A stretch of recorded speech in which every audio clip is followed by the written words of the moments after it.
Buenos días, bienvenidos a una nueva sesión en vivo del Diplomado Internacional de Gerencia de Empresas de Gorrat Group.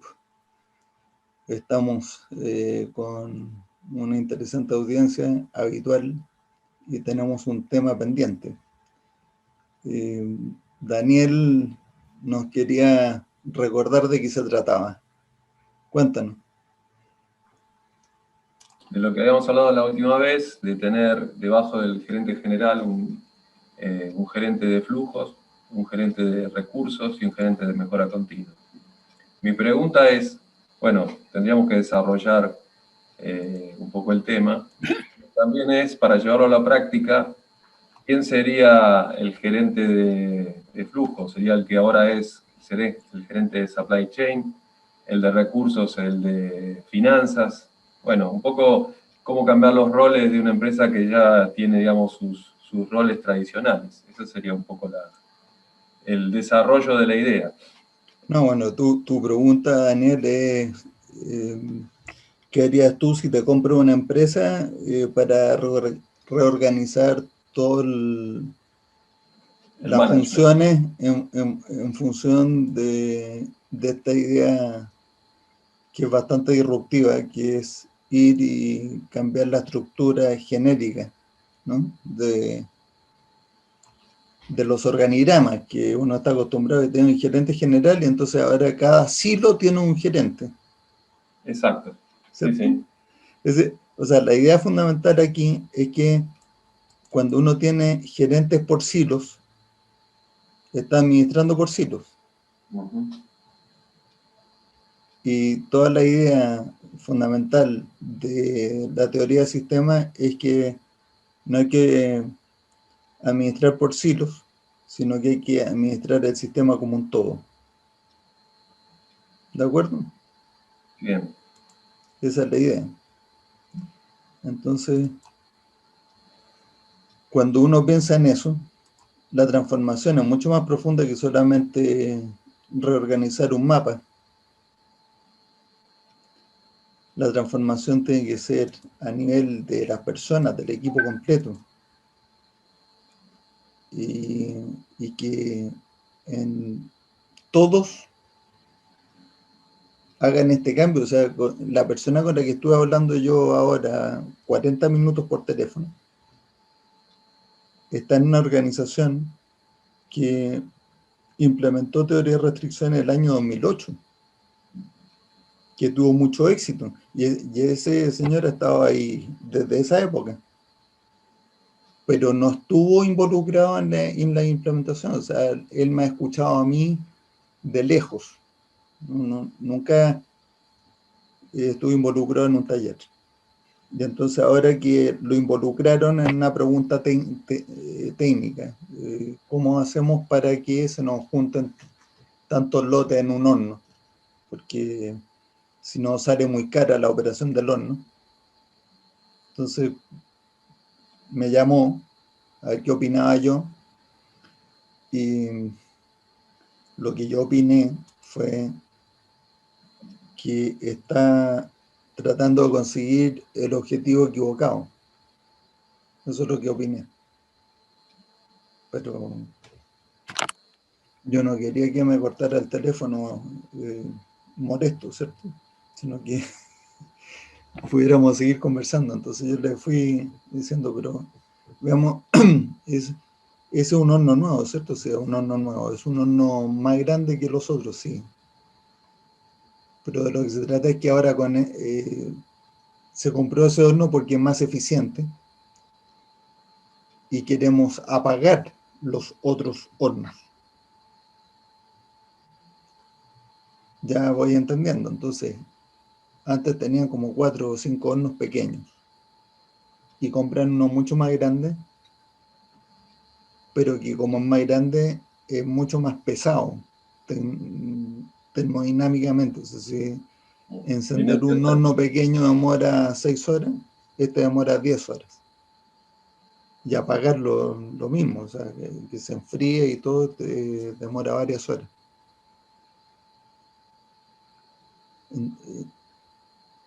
Y yo tratando de explicarle, yo le decía, pero ¿cómo ¿Cuál sería la situación ideal? Dice, ¿no? Que se me junten lotes suficientemente grandes para que el tratamiento térmico sea eficiente. ¿Cómo se te pueden juntar lotes? Le dije. La única manera de que se te junten lotes es que o el horno tiene menos capacidad que las operaciones agua arriba, con lo cual pasaste de la situación antigua donde el horno no era la restricción, ahora lo quieres convertir la restricción al horno. Eso significa que la restricción antigua, que era la que dictaba la capacidad de producción, ahora tiene más capacidad que el horno. Por lo tanto, ahora pusiste a la fábrica en una situación donde la capacidad total va a ser menor que antes. Me dijo, no, por supuesto que no, eso no es así. El horno tiene capacidad más que suficiente.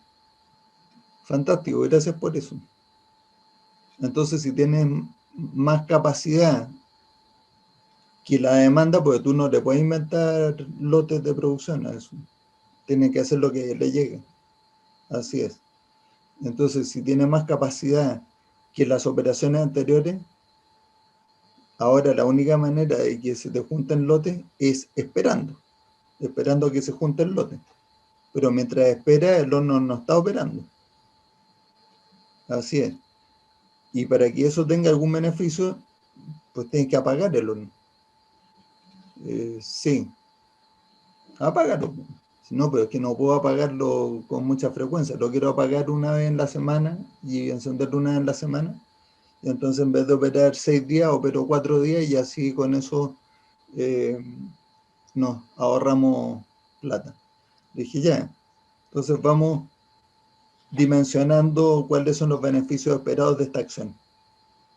Por favor, dime cuánto cuesta un día completo de energía de operación del horno, porque ese es el único costo que te va a ahorrar.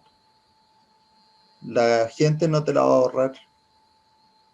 No, la depreciación, dije, olvídate de la depreciación. Estamos hablando de que la vida útil del horno va a ser distinta si uno lo apaga, puede ser.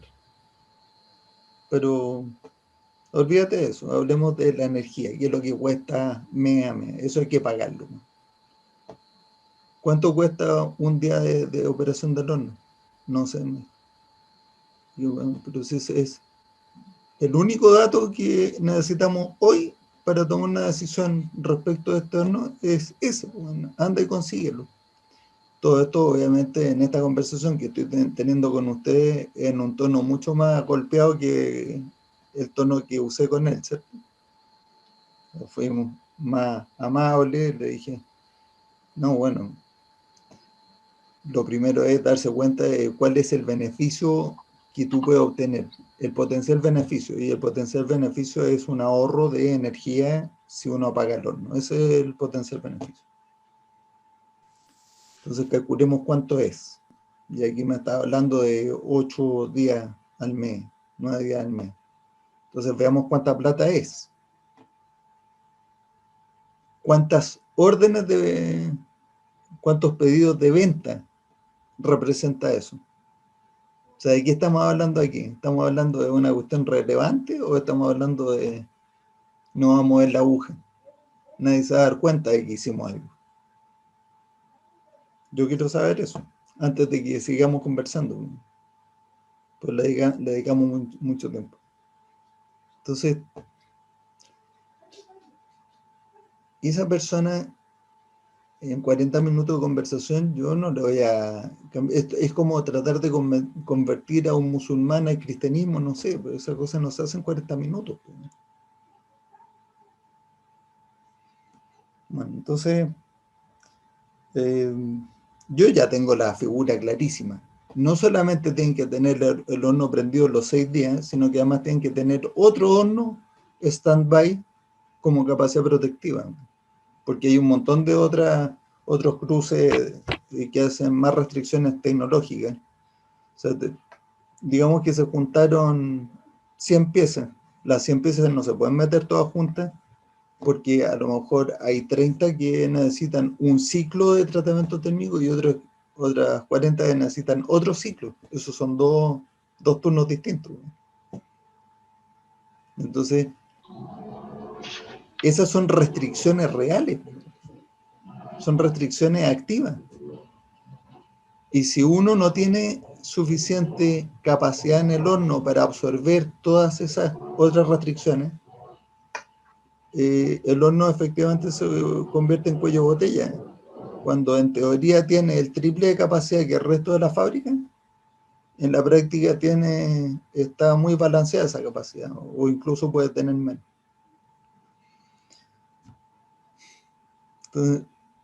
Entonces el razonamiento es, primero me dice esto de apagar el horno 2 días. Le dije, ya, supongamos que es relevante, o sea, una cantidad de plata que uno diga, ya, pongamos el empeño a diseñar el sistema para apagarlo 2 días. ¿Cuándo se te va a juntar los lotes? Pues? Se te van a juntar cuando lo tengas apagado. Porque al día siguiente que lo encienda, como tiene más capacidad que el resto de las operaciones, va a ir desaguando muy rápido y para el segundo día o tercer día ya no hay lote. Ya. Pero por diseño, pues, es porque el horno tiene más capacidad que el resto.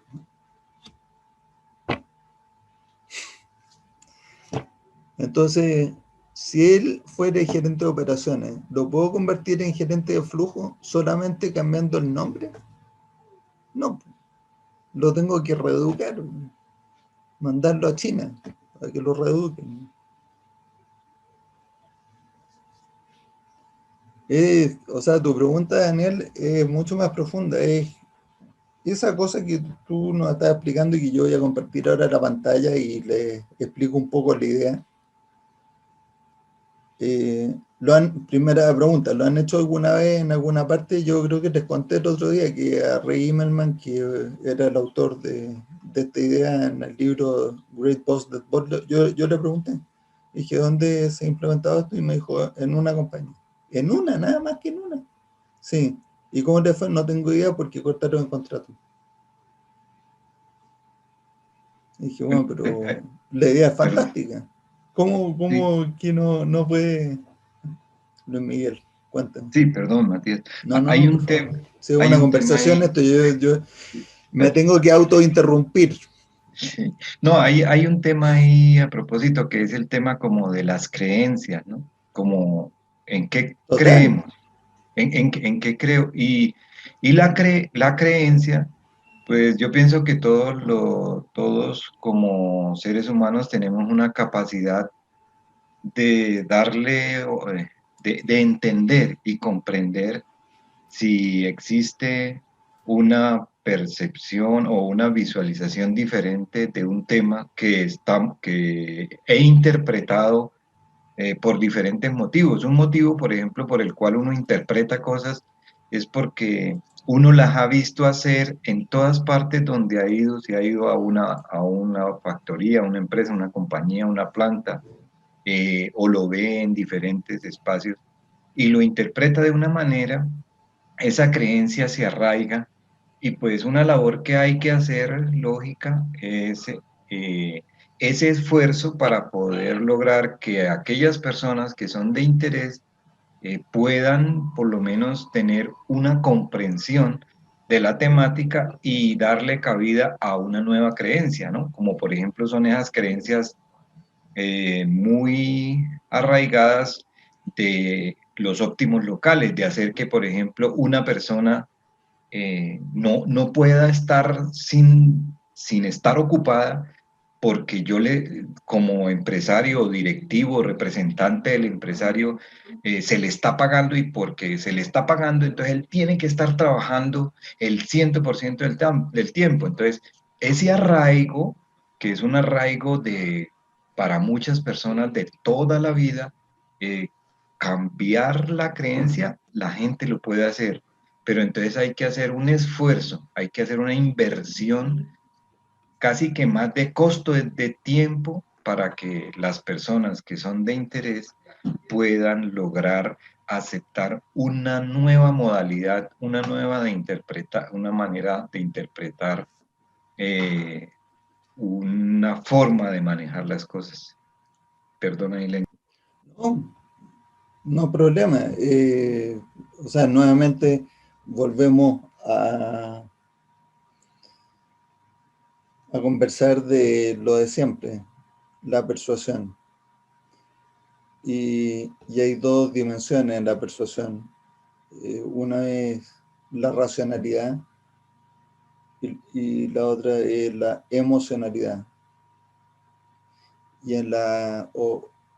entre emocional y psicológico, depende de cómo uno lo quiera entender o interpretar eso, porque uno dice uno que es emocional o es psicológico, es que uno le crea más a una autoridad que a otra.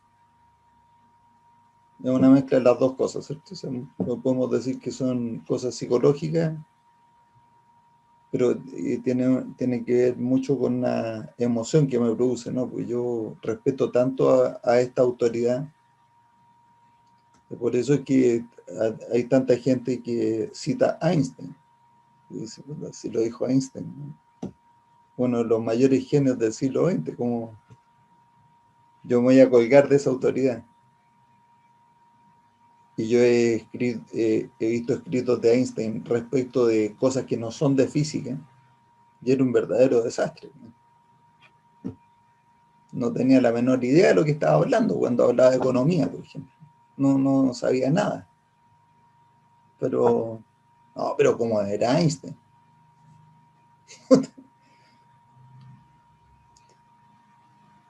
Puede decir lo que quiera, ¿no? Pero lo que dice Einstein no va a misa. Así decían en mi pueblo. Entonces, así que el tema de la autoridad, del grupo, todos esos elementos son tan importantes que aquí entra entonces ahora otro tema que es uno muy, muy recurrente, y yo recibo, por lo menos todos los meses, no sé si todas las semanas, un curso para aprender los secretos del liderazgo. Entonces uno tiene que aprender a ser líder. Los líderes son precisamente los que movilizan, y entonces está la mezcla de la emoción que uno produce para que lo sigan. Eso es muy gracioso. Simon Sinek dice, hay una sola cosa que necesita uno para ser líder. Es, momento que vamos a escuchar el secreto. ¿Sí? ¿Qué es esa cosa que uno necesita para ser líder? Seguidores. Claro, cuando tiene seguidores, entonces uno es líder. Si uno logra esa movilización, después se apoya en todo razonamiento racional para explicar sus planes, el por qué uno cree que lo que está diciendo va a tener éxito. Y mientras más fuerte el líder, mayor el arrastre incluso en contra de toda la opinión generalizada, ¿cierto? Es fantástico. O sea, se necesita un gran líder para mover a una organización. Está bien. Lo que yo puedo aportar aquí es la racionalidad, porque aquí yo no estoy tratando de persuadirlos a ustedes que adoptemos esto para nuestra organización, porque primero no tenemos una organización donde poder adoptar esto. Y yo no soy el líder de ustedes, así que no estoy en eso, no estoy tratando de persuadir a la acción, sino que solamente explicando la racionalidad de por qué yo pienso que esto tiene sentido.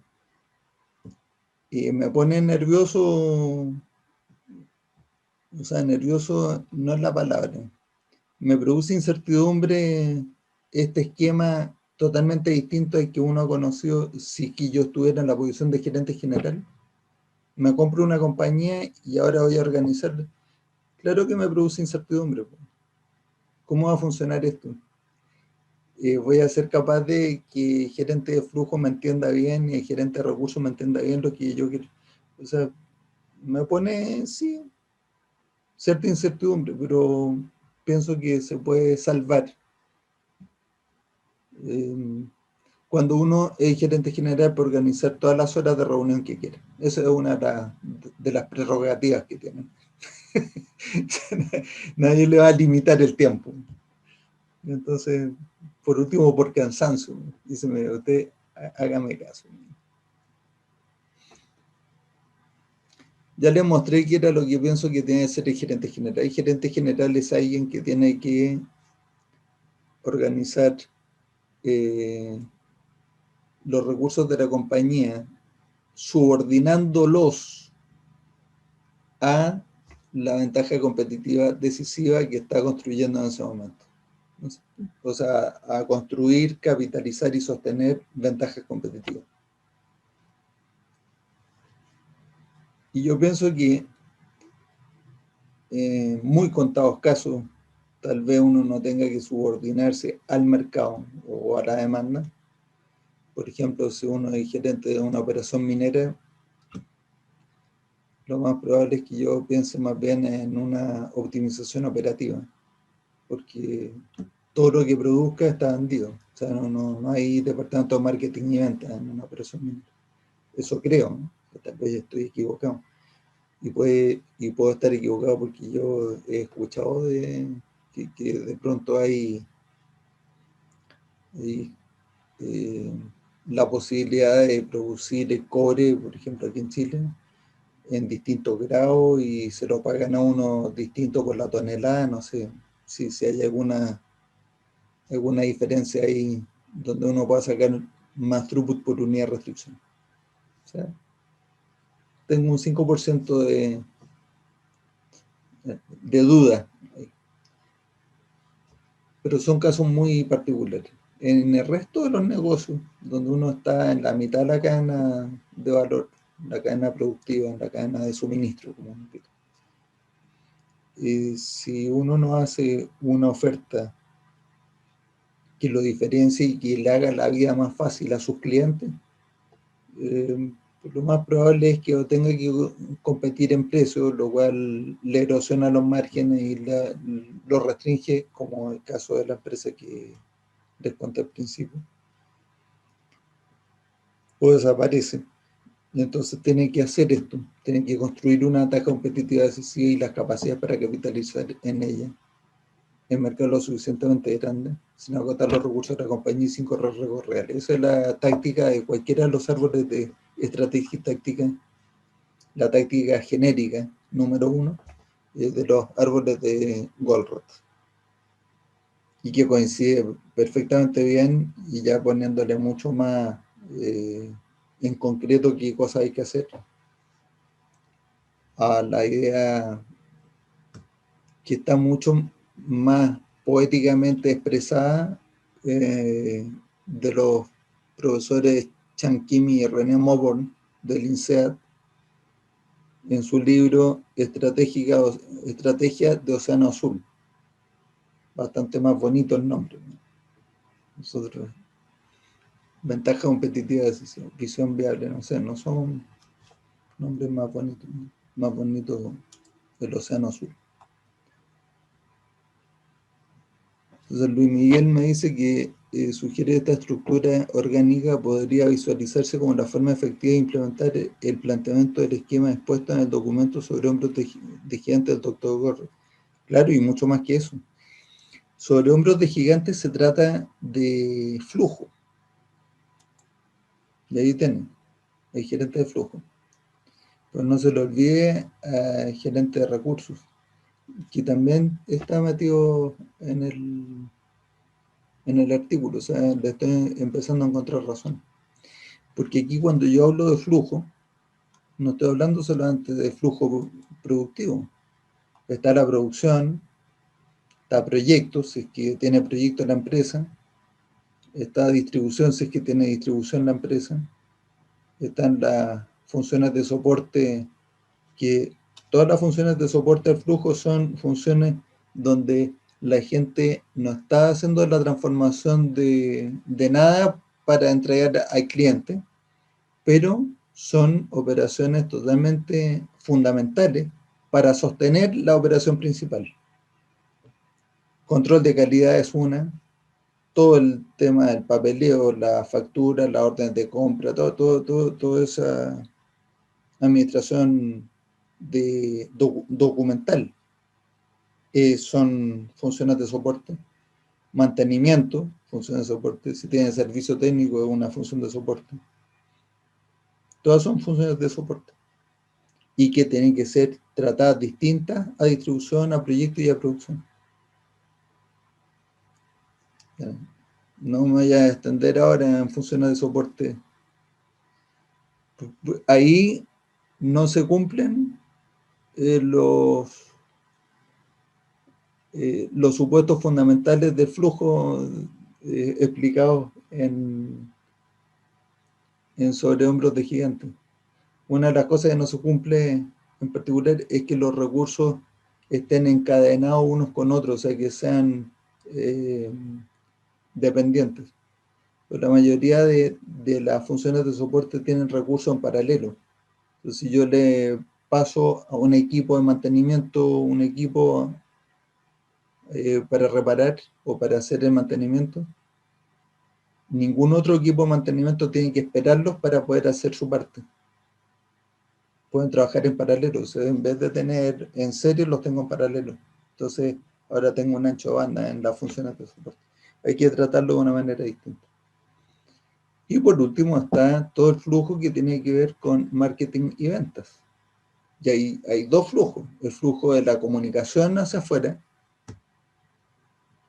qué mensaje voy a transmitir, por qué medios, qué boca de entrada voy a abrir para que me puedan ir buscando y descubriendo, como es la terminología actual, ir entendiendo cómo funciona ese flujo. Es mucho mejor que uno lo descubran, que uno le haga saber que uno existe a otro. A la gente, la mayoría de las personas odian que les vendan. No les gusta para nada que les vendan, pero les encanta comprar. Entonces, las operaciones de marketing tienen que ser transmitir el mensaje de una manera que permita el descubrimiento. Y una vez que lo descubren a uno, vienen las operaciones de venta. Y ahí también hay todo un flujo. Entonces está el famoso embudo, todo. Estas son las operaciones de flujo que a mí se me ocurrieron en una compañía, no se me ocurrieron más que estas 5. Pero necesitamos, dependiendo de la compañía, a lo mejor las necesitamos las 5. En una compañía bien sofisticada, no sé si sofisticada es la palabra. Un laboratorio farmacéutico necesita producción, necesita proyectos para hacer el desarrollo de las moléculas, necesita distribución para llegar a los puntos de venta, necesita todas las funciones de soporte, esto lo necesita todo el mundo. Y necesita marketing y ventas para ir convenciendo a los puntos en su cadena de distribución, los puntos que ellos no controlan, que operen de una manera distinta para poder integrarse. Eso lo necesita todos. Pero si es un fabricante de productos a pedido, pero que no requiere mucho diseño, a lo mejor no necesita proyectos. Porque esto, o sea, a lo mejor hay que hacer un proyecto para la expansión de la planta, de acuerdo, pero no necesito un departamento de proyectos para hacer eso. Incluso lo puedo subcontratar. Uno menos. ¿Necesito producción? Claro, obviamente. ¿Esto ha pedido? ¿Necesito distribución? No necesito distribución. Oiga, pero ¿y no necesita manejar las materias primas? A lo mejor sí, entonces una parte pequeñita de distribución que es mantener amortiguadores de disponibilidad de materia prima. Funciones de soporte de todas maneras, control de calidad, mantenimiento. todo- toda la parte administrativa. Marketing y ventas, de todas maneras que sí. Y en la función de ingeniería, de diseño, La tengo metida en proyectos, porque de lo que sería ingeniería de manufactura, procesos y productos. Pero también hay otra gerencia en el nivel 2.3, ¿o no, Matías? sí, mejora continua. Eso se le ocurrió a Javier.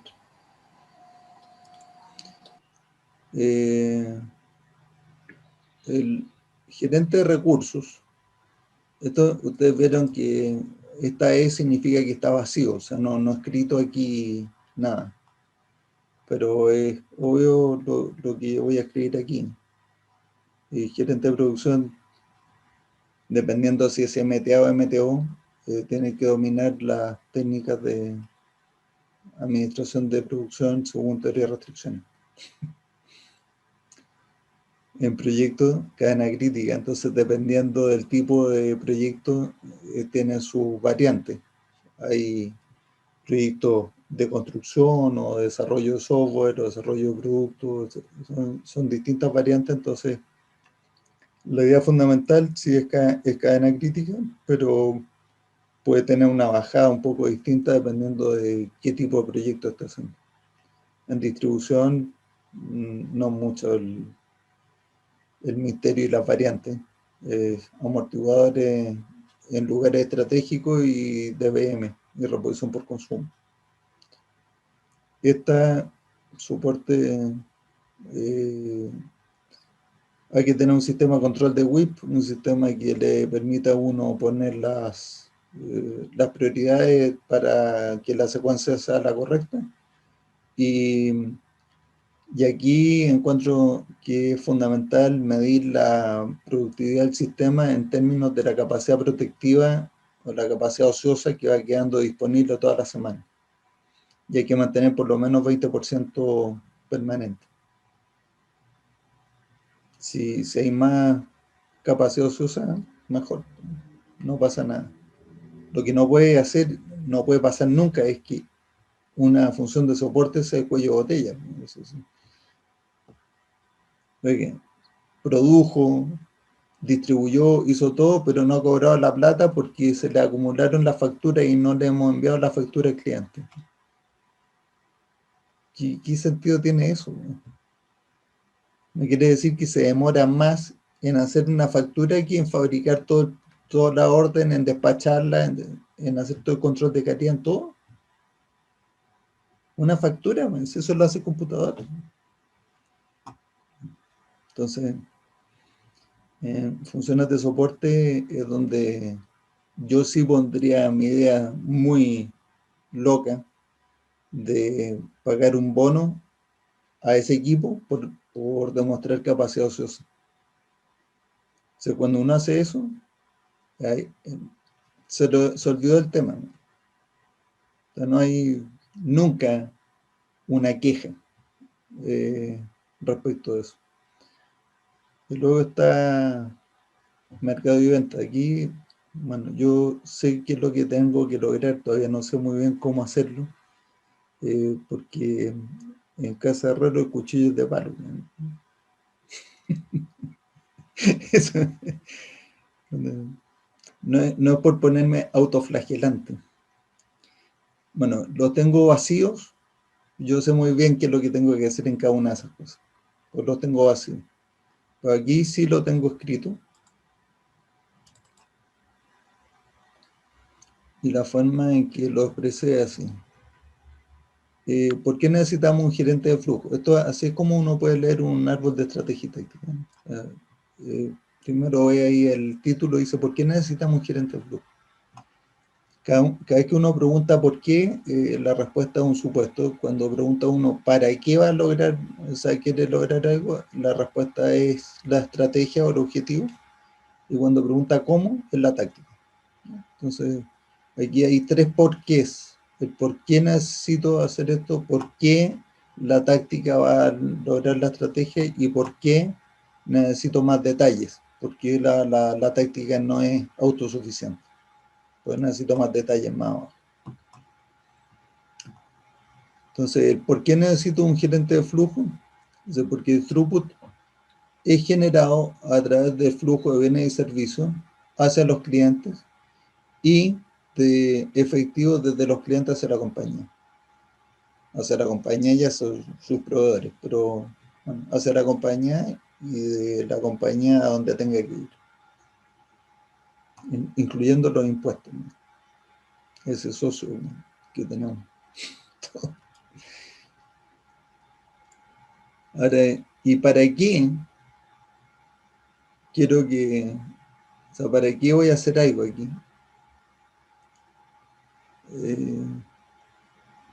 Tal vez aquí debería de poner,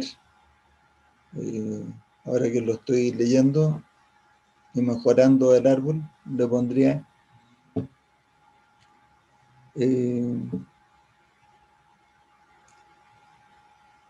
el objetivo primario de cualquier sistema, de cualquier organización es maximizar el throughput por unidad de gasto de operación.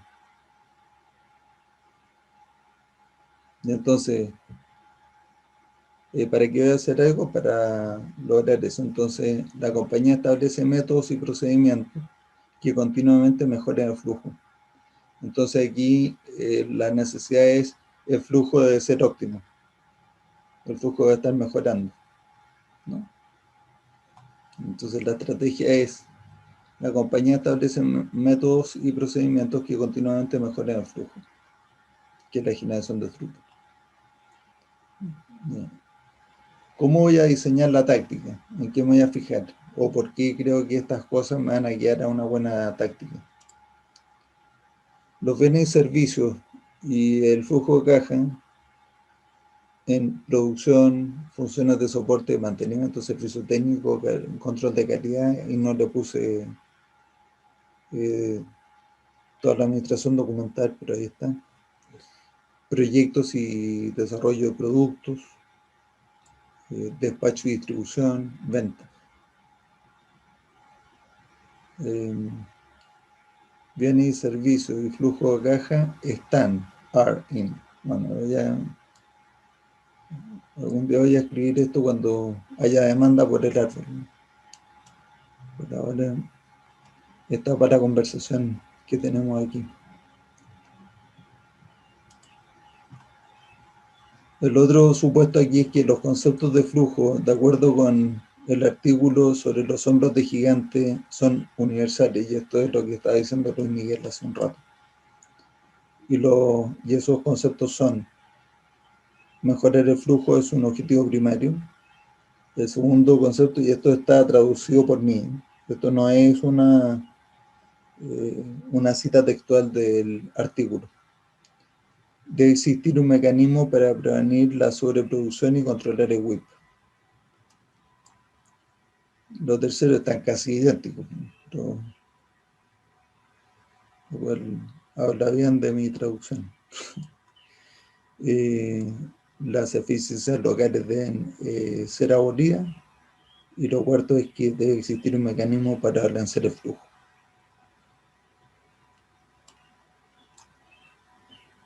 Y ahí tenemos la táctica.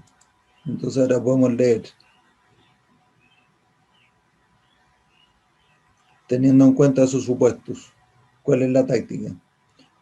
Un director que rinda cuentas existe para estabilizar y mejorar el flujo en todas y cada una de las operaciones, en producción, en proyectos, en las funciones de soporte, en distribución, en venta, subordinando cada una de ellas al flujo total.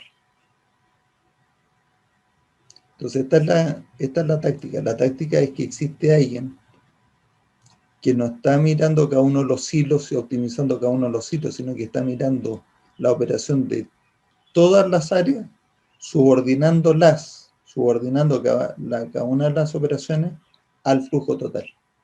Hay una sola persona que es responsable de eso. Si tenemos un director responsable para hacer esto, entonces la compañía establece métodos y procedimientos que continuamente están mejorando el flujo.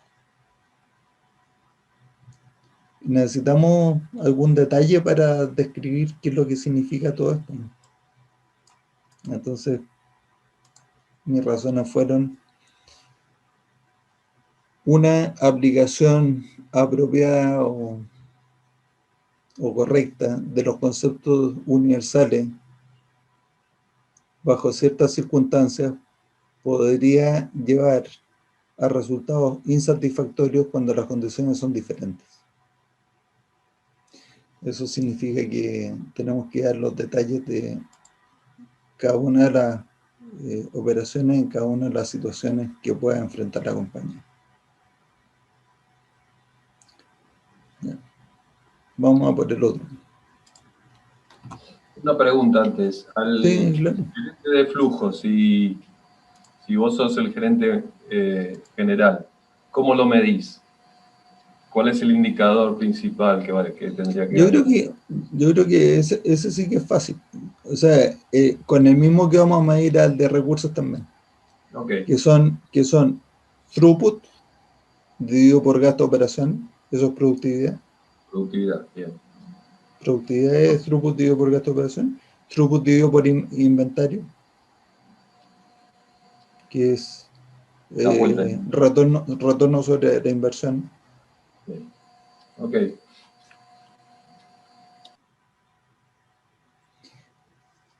En Colombia introdujimos estos conceptos en una de nuestras implementaciones. Un día estaba hablando yo con el gerente de operaciones y me mostró un gráfico y me dijo: fíjate que yo estoy midiendo, después de que ustedes nos mostraron estos throughput dividido por gasto de operación, yo he estado midiendo throughput y el gasto de operación todos los meses. Y tengo graficado aquí throughput dividido por gasto de operación. Y fíjate que hay una correlación perfecta entre yo estoy de 2,2 en throughput dividido por gasto de operación, porque el gasto de operación que está midiendo él es solamente el de la planta. No está midiendo más overhead ni nada, solamente el de la planta. Si yo estoy en 2,2 o más, hay utilidad neta generada.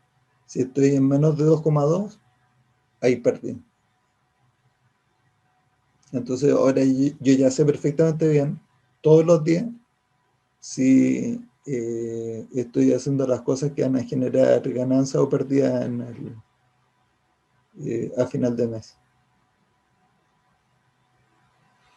En otra compañía en México, yo ya había aprendido esa lección, entonces le sugerí que hiciéramos lo mismo. Y esta empresa de México no es manufactura como la otra, más bien son una microfinanciera, donde tienen como 40 sucursales. Entonces uno puede medir el throughput en la sucursal y puede medir el gasto de operación de la sucursal. Y ahí llegamos a la conclusión de que 1.8 era el límite. Entre 1.6 y 1.8 estaba. O sea, si la productividad de la sucursal estaba sobre 1.8, había utilidad en la compañía. O sea, estaba contribuyendo. Y entonces con eso fue fácil también empezar a tomar decisiones de capacidad, políticas de riesgo, dónde vamos a expandir, todo eso. Hoy día esa compañía está con más del doble de colocaciones y su tasa de recuperación es un milagro en el mundo de la microfinanza, ¿no?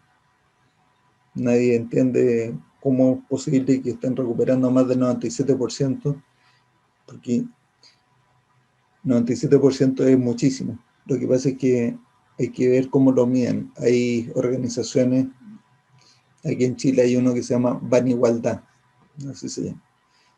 Es sin fines de lucro y es porque en Chile además por ley está prohibido cobrar un interés superior a cierto número calculado con unos parámetros que son públicos. Se llama la tasa máxima convencional, que hoy día está como en 4,2% mensual. Pero no se puede cobrar más que eso, es ilegal. O sea, si uno cobra más que eso en una operación de crédito, es denunciado, tiene que devolver el dinero y no sé si tiene además alguna connotación de delito penal haber hecho eso, si solamente civil. Entonces, aquí en Chile no se puede tener el negocio, porque un negocio de microfinanzas se sostiene con una tasa de interés sobre el 9% mensual. Así es como es el negocio. Para que uno le dé la productividad que le tienen que dar para que se sostenga la empresa. Y entonces uno va a mirar a Ban Igualdad aquí en Chile en su sitio web y dice que su tasa de recuperación es 99%. Lo que yo sé que es un imposible de facto. Eso es un imposible, 99% de recuperación, como yo entiendo la tasa de recuperación. Lo que pasa es que yo creo que lo que están mostrando ahí es que tienen una tasa de recuperación del 99% del capital. O sea, en la práctica, la operación no deja ni un peso de utilidad, más bien consume un 1% de capital todos los años. ¿Y cómo opera eso? Muy fácil, con donaciones. Total. A caballo regalado no se le mira el diente. Entonces, y las organizaciones sin fines de lucro que funcionan con donaciones son bastante lucrativas para las personas que operan, porque tienen que cobrarse su sueldo, si no, no van a hacer eso gratis. Tienen que, o sea, costo alternativo de su tiempo. O sea, hay mucha gente que tiene que ser contratada ahí. Entonces, no hay accountable directo. No hay. Volviendo al caso de México, 97%, o sea, la recuperación de capital es 100% sí o sí, siempre. El 97% de recuperación de capital más intereses, donde el interés promedio era 9,5 mensual. Entonces, el throughput dividido por gasto de operación de una sucursal ahí, yo ya sé que está en 1.6, 1.7. Ese es más o menos el número. Entonces uno va aprendiendo. O sea, con estos dos ejemplos lo que quise ilustrar es que no es un número, no es 2, no es 1,5. Además depende de qué gasto de operación meta uno en el denominador, pues si lo mete todo, es 1. Porque con eso, sobre 1 ya tengo utilidad. Bueno. El gerente de recursos, tal vez hoy, con mi entendimiento más profundo del tema, le pondría otro nombre, tal vez le ponga gerente de amortiguadores. Porque si a lo mejor lo han visto, publiqué un artículo hace una semana atrás en nuestro blog, o sea, en mi blog, lo publiqué en LinkedIn también, que lo titulé Amortiguadores como sincronizadores, y yo hablé de ese tema en una de nuestras reuniones. Y de lo que se trata aquí es que los amortiguadores son esos elementos que pueden ser o tiempo, o capacidad, o inventario, que desacopla una parte de un flujo, porque hay varios flujos que pueden ir en paralelo o en serie, pero son distintos flujos, el de producción, el de documental, el de las ventas, todo eso son flujos distintos. Entonces, cada vez que uno tiene un ritmo muy distinto en una parte del flujo que en otra parte del flujo, es más barato de pronto tener un amortiguador de tiempo o de inventario que el amortiguador de capacidad. El amortiguador de capacidad normalmente gasta operación, muchas veces. Entonces, en vez de tener un amortiguador de capacidad muy grande, uno puede tener amortiguadores de inventario o amortiguadores de tiempo. los amortiguadores son los que desacoplan, pero al mismo tiempo sincronizan el flujo. Desacoplan una operación que es cuando se encuentran sin este desacople, están chocando constantemente, porque es que tiene un ritmo más intermitente, no está entregando, no está produciendo al ritmo que entrega o que produce el otro. Y entonces uno de los dos está perdiendo tiempo. Al desacoplarlo, logramos que los dos estén lo más productivos que pueden estar, porque se acumulan y se consumen las unidades de amortiguador. ¿Y dónde necesitamos eso? Veamos qué dice. ¿Por qué necesitamos un gerente de recursos? Una capacidad instalada muy cercana a la demanda, o incluso peor, más baja que la demanda, pone en peligro cualquier ventaja competitiva y la generación de throughput. Les confieso que no leía esto hace años, ¿eh? Pues estoy leyéndolo por primera vez como si lo hubiera escrito otro, ¿no? Y le encuentro razón, menos mal. Y una capacidad instalada muy por encima de la demanda puede absorber efectivo al punto de agotar el efectivo, o al menos generar un retorno sobre la inversión por debajo de un nivel aceptable.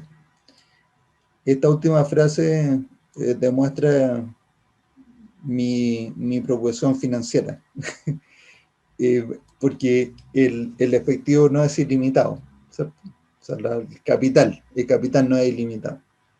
Como no es ilimitado, y uno sabe que tiene que ir usando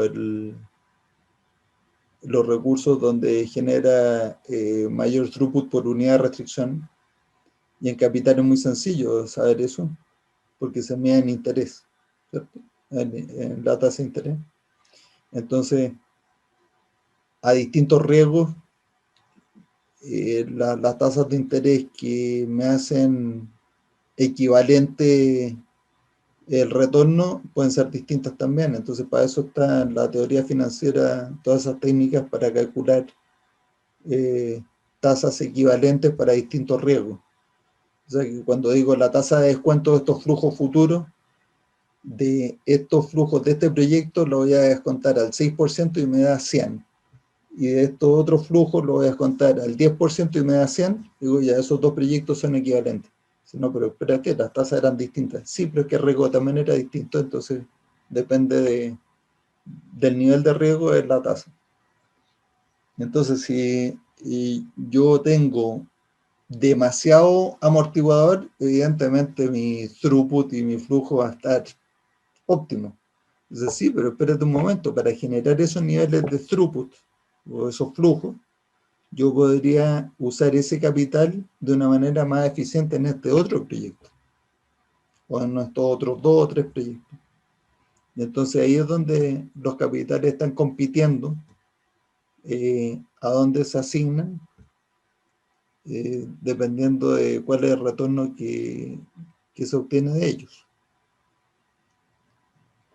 Por eso es que dice que la solución, pues uno podría pensar y dice, bueno, no tenga la capacidad tan cercana, téngala siempre sobrada. Sí, pero lo que pasa es que aquí viene el otro extremo, cuando uno tiene la capacidad sobrada y dice, tal vez este no es mi negocio, pues. Tal vez este negocio lo pueda hacer otra persona más eficiente que yo. Yo tengo que dedicar mi capital a otro negocio. Entonces, esto es lo que motiva esos dos extremos, que necesitamos gerente de recursos. Alguien que sepa manejar esto, logrando este objetivo, que la capacidad siempre es suficiente, el retorno sobre la inversión es siempre aceptable, y hay siempre suficiente efectivo para pagar las obligaciones de corto plazo. Esa última parte, algo que hemos conversado alguna vez del amortiguador de efectivo. qué bonito todo esto, ¿no es cierto? Porque bueno, no todo el mundo lo hace si es tan simple.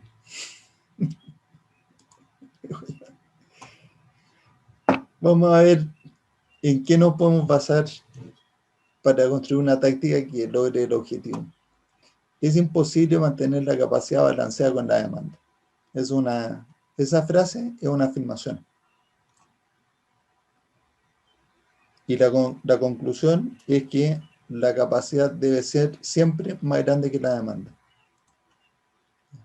O sea, esta primera frase, este primer punto y seguido, es todo un taller de teoría de restricciones, de teoría de colas, de análisis estadístico, de lo que usted quiera. Pero finalmente uno demuestra que la capacidad siempre debe superar la demanda. Porque si no, no va a lograr ni siquiera el throughput mínimo que quería lograr si ni siquiera tiene control del WIP. Porque cuando tiene excesivo WIP entonces baja la capacidad, o sea, un desastre, todo mal. Ya, entonces, si eso es cierto, aquí está la manera de ir leyendo los árboles, ir validando los supuestos. Si eso es cierto, entonces la manera de que la capacidad siempre exceda la demanda es siempre manteniendo un exceso de capacidad, a lo cual vamos a llamar buffer. Vean que aquí, cuando yo escribí eso, no dije que el buffer puede ser inventario o tiempo. Dije, siempre tiene que tener más capacidad. Lo que pasa es que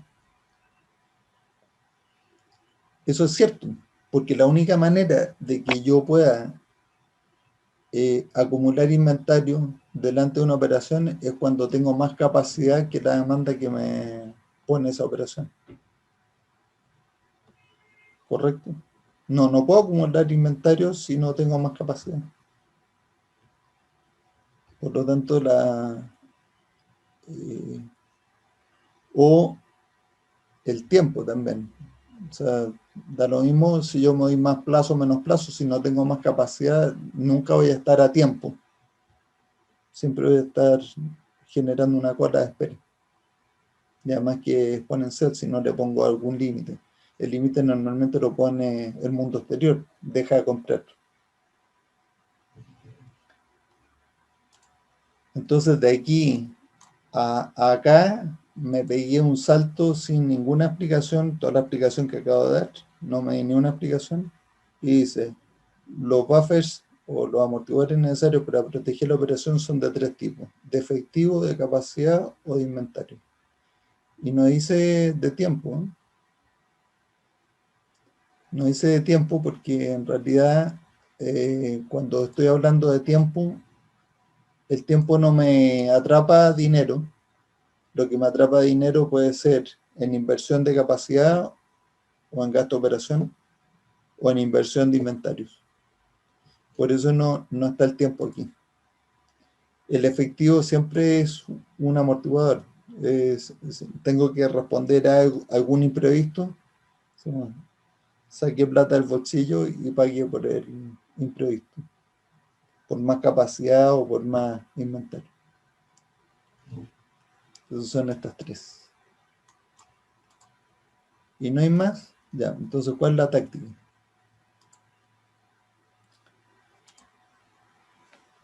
Un director responsable existe manteniendo, o sea, que mantiene o para mantener niveles de mínimos de amortiguadores de efectivo, de capacidad de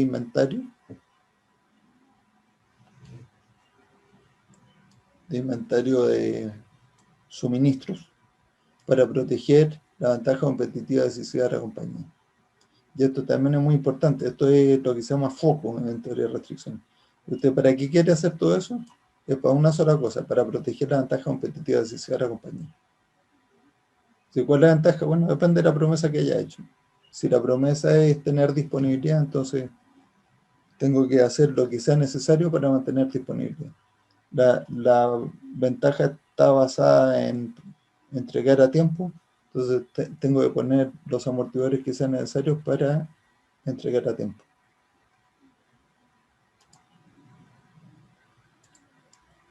¿Y qué habré hecho con este último? Bueno, entonces aquí, leyendo esto, dice uno,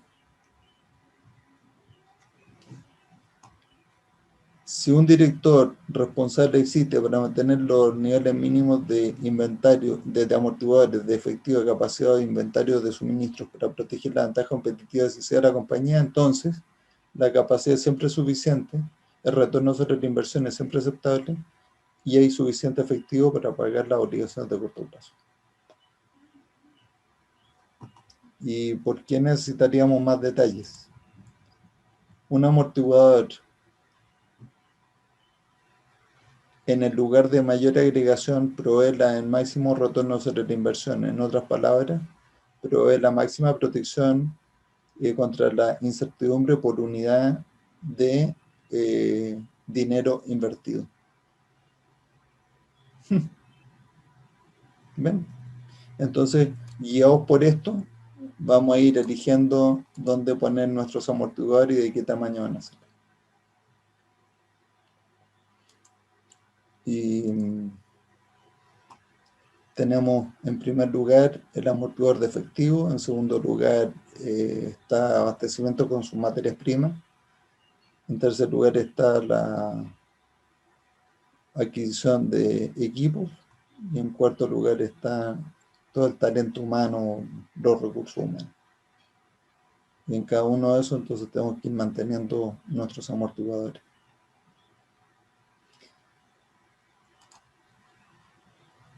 Y por último,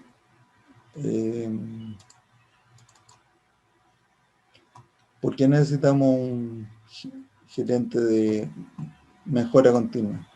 Los conflictos entre la gente y las áreas, bloquean el flujo dentro de la compañía. Cuando las condiciones cambian, algunos procedimientos pueden no ser necesarios. O sea, pueden ya no ser necesarios. Usando el tiempo y la atención gerencial en ellos puede bloquear el flujo global.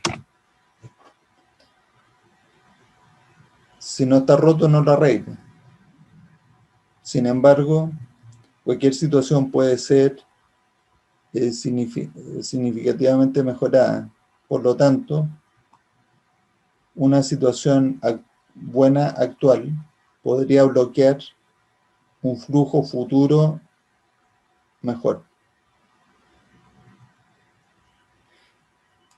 ¿Por qué habré escrito eso?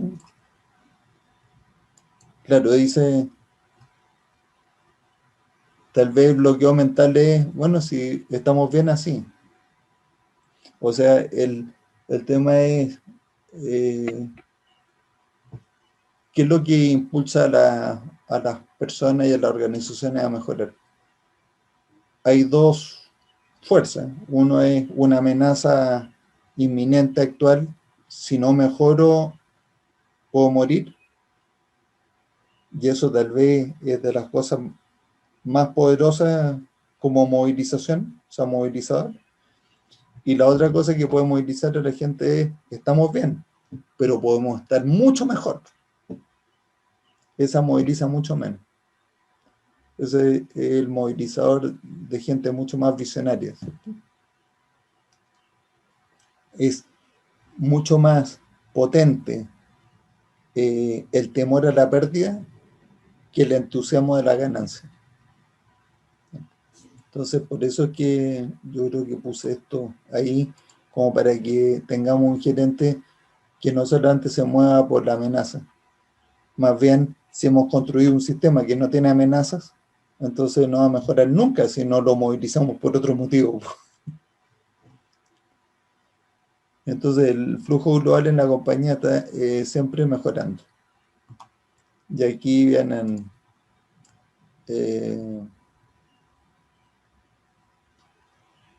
vienen varios de estos supuestos que uno puede recoger de distintas otras personas. Pues yo creo que esto lo podemos conversar en la próxima, el próximo jueves. La táctica es que un director responsable existe para mantener todos los procesos documentado apropiadamente en tres aspectos: en los procesos operativos, los procesos de comunicación interna y los procesos de revisión de procesos. Los procesos de revisión de procesos. O sea, algo que no permita que la inercia atrape al sistema. Ahí se podría aplicar algunas técnicas de los japoneses, como por ejemplo el Kaizen. Por supuesto, evidente. Ahí es donde calzan, Claro. es donde calza perfecto. Todas las técnicas, las 5S, Kaizen, SMED, todas esas cosas de los japoneses y otras técnicas de mejora o de análisis. TRIZ. ¿Conocen TRIZ? ¿Nadie sabe lo que es TRIZ? Me extraña, no conozcan TRIZ. ¿Nadie sabe lo que es TRIZ? ¿Ninguno de ustedes? Vamos, ese va a ser tema para un jueves. Bueno. TRIZ es una técnica de resolución inventiva de problemas inventada por un TRIZ, Gustavo. Veo que está golpeando el teclado con mucha energía. TRIZ. Heinrich Altschuler, ese es ruso. No, eso es para otro juego. Matías, está entretenidísimo. lo dejo planteado tal vez para el próximo juego o para responder ahora. ¿Por qué en el mismo nivel el gerente de recursos y el de mejoramiento, y por qué no dependen del de flujos?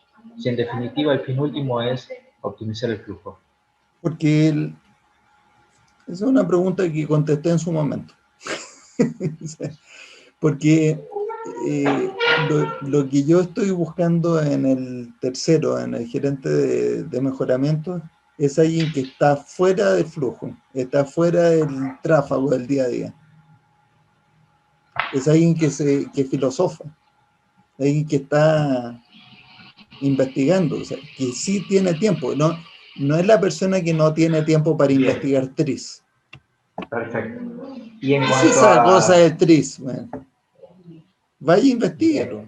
Tómese Lo 2 válido. meses de estudiar eso, si es que nos sirve a nosotros. Perfecto, lo valido 100%. Y en cuanto al gerente de recursos, ¿por qué no depende del de flujo? Porque el gerente de flujo tiene que estar preocupado de que las cosas funcionen, no de tener los recursos para que las cosas funcionen. A ver, O sea, ¿cómo es? yo quiero que un gerente de flujo sea alguien que dé por sentado que tiene la capacidad y que tiene los amortiguadores.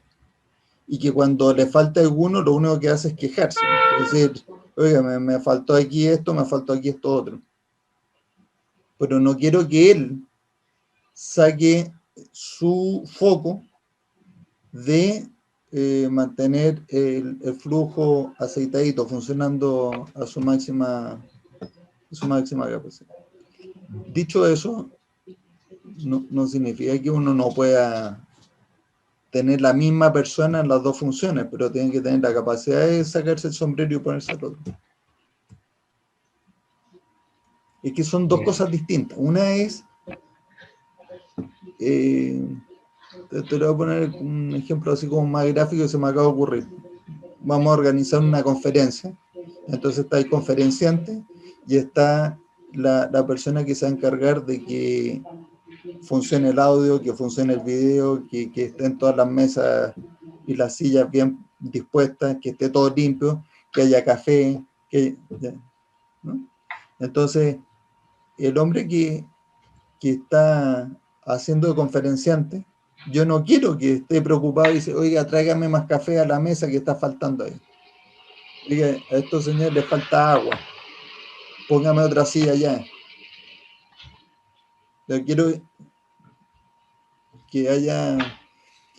Uno puede decir, bueno, pero es que a lo mejor el mismo... Yo he hecho esas dos funciones. Yo soy el conferenciante y el que se preocupa de los recursos, pero lo tengo que separar en el tiempo. No puedo durante la charla estar preocupándome de hacer eso.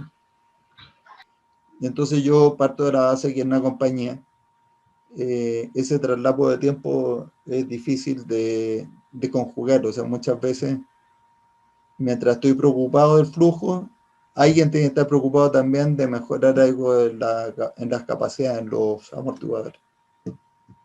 Es por eso. Bien, o sea, pero como fantástico. lo dije, ¿puedes tener a una misma persona haciendo las dos cosas? Sí. ¿Las tres cosas? Bueno, aquí un servidor.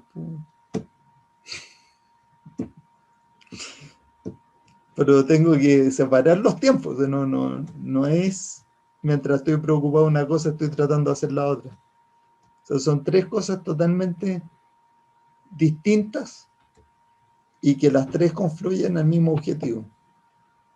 Uno me pone los medios para operar, el otro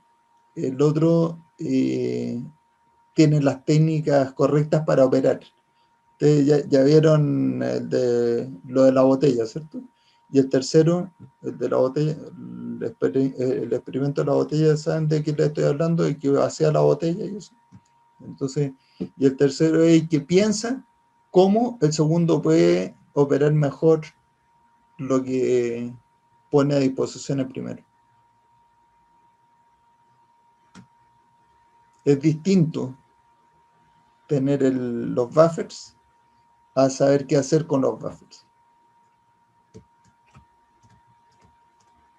Y después es distinto hacer esas dos cosas a estar cuestionándose, ¿no será que la forma que estamos operando o no será que hay tecnologías nuevas que pueden permitir reducir buffers para seguir operando mejor o igual o mejor que como estamos haciendo ahora? Tienen que tener el espacio para hacer experimentos, bueno, son tres cosas distintas.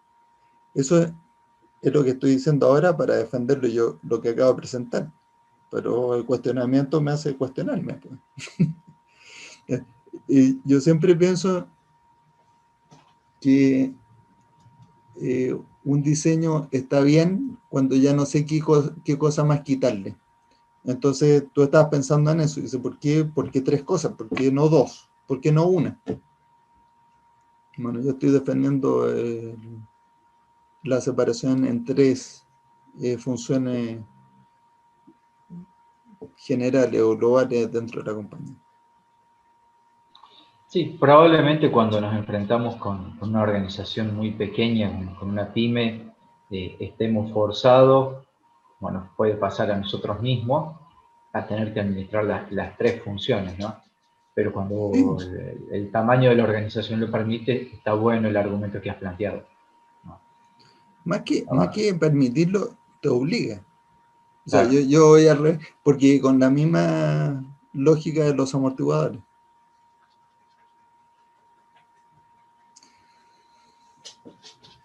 Fantástico. Perfecto. Bueno, para la próxima yo había pensado que a lo mejor hoy día, motivado por esto, hablábamos también del Great Boss, That Boss. Yo tengo una presentación PowerPoint no muy elaborada, sino que era un resumen del libro y podemos conversarlo en alguna de estos jueves. Ahora ya se me apuntaron un tema, ¿no? Tris, Muy interesantes. Muchas gracias y será hasta el próximo jueves. Gracias a ustedes, gracias Matías. Gracias. Nos vemos el jueves. Gracias, Matías. Excelente. Gracias, Excelente. Matías. Gracias.